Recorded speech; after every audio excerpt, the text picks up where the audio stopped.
Monster Hunter games have been on my backlog for far too long. Now that I've gotten some time with Monster Hunter World at Tokyo Game Show, I'm confident this is going to be the Monster Hunter that finally gets me into the series. I got to play Monster Hunter World's co-op mission in Wildspire Waste, a dry area with plenty of wildlife and the occasional murky swamp. Monster Hunter World director Yuya Tokuda was on my team, so the pressure was on to contribute the best I could.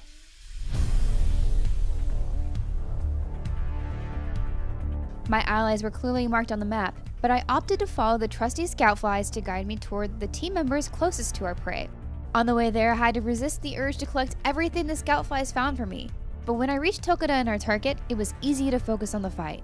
Many of the creatures I passed previously were around the size of a deer or maybe as large as a cow, but the monster we fought, Baroth, outshined them all. It thrashed and threw gross bombs of mud at my team.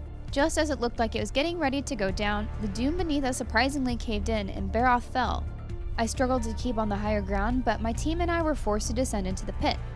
At this point, I was confident we'd done quite a lot of damage. The dual blades lended to simple hack and slash combat, and I landed plenty of hits on its tail and legs. I felt effective.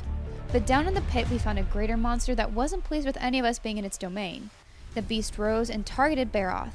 I was impressed by the constant fights that break out between monsters. I stood back and watched as the beast reaffirmed their position on the food chain. Alone, I was clearly several levels beneath them. Once out of Diablo's cave, we followed Baroth to the gross swamps. We knocked off its tail and it tried to retreat to a safe place, but that place was occupied by yet another monster. The Giratoda slithered through the mud and squeezed most of the life out of Baroth. I landed the last few hits with my team and Baroth was done for.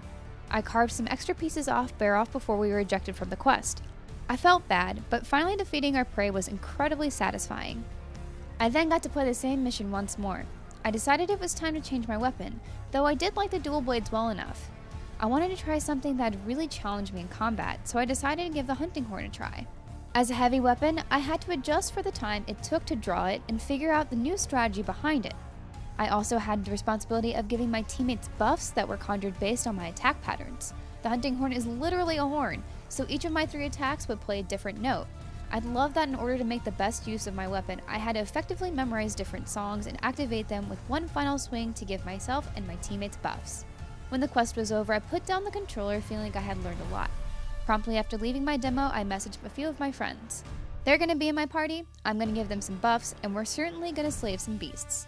For more previews from Tokyo Game Show and more on Monster Hunter, be sure to keep it locked to IGN.